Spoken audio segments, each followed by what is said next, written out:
Abi lang mga kapuso, sensitibo ang musurod nga balita. Gipatay sa usa ka inahan ay ang 1-month-old nga anak sa Digo City, Davao del Sur. Nakaalerto si John D. Esteban. Mismong ang 30 anyos nga inahan ang mipatay sa iyang kagalingong anak nga usa pa ka bulan nga lalaki.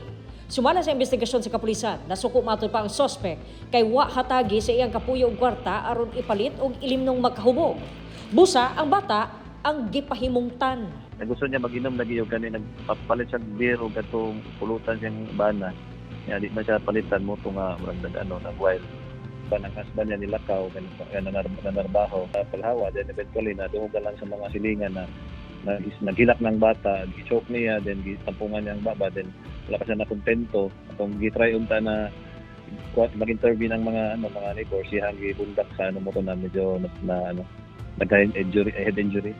Ginaberipika pa sa kapulisan ang aligasyong nagagamit og illegal nga droga ang suspect. According sa ating mga witnesses is gumagamit ng drugs, then pati ng husband niya. So, based on the investigation sa mga interview sa mga neighbors. Sumala sa kapulisan, dili pa tarong maistorya ang suspect. Wala pa usab kini pahayag sa iyang gibuhat. Giandam na sa kapulisan ang kasong parasite nga ipasaka batok kaniya. John D. Esteban, 1 Mindanao.